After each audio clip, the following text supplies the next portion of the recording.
and I'm the lead hydroponic grower here at FarmTech in Dyersville, Iowa. Welcome to stage 2 of our hydroponic greenhouse purge. Today we'll be talking about cleaning your greenhouse and what you can do throughout the year to help prevent pests and diseases. Because there's an endless amount of cleaning projects that I could talk to you about today, I have chosen the top 3 most important. The first one is cleaning out your reservoirs. The way that we start this process is by draining out all of the water and then filling it back up about halfway to run a diluted acid solution through it. We'll run it through the pipes to break up any nutrient buildup and scaling that may have accumulated throughout the year. It's important to have nice clean pipes to avoid clogging. A good way to prevent some of this buildup is to open up some of your valves just for a few seconds once a week or so to flush out any of those solid materials. The second project is cleaning out your NFTs and Dutch buckets. It's important to keep your growing containers, your buckets, your trays, whatever, very clean.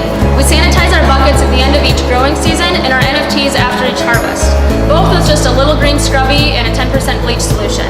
There are many ways that you can sanitize them. This is just how we do it.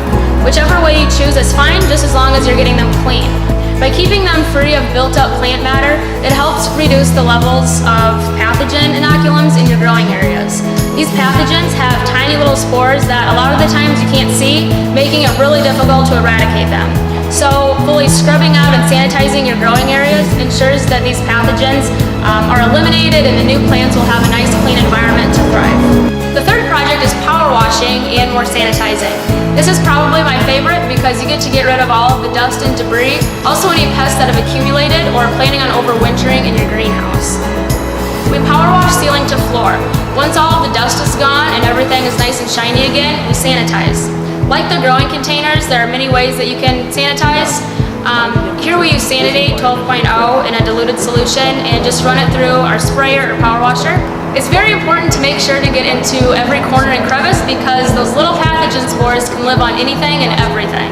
Once you have cleaned and sanitized all parts of your greenhouse, you're ready for the most exciting and final stage, repopulating. Check back with us for our stage 3 video coming soon.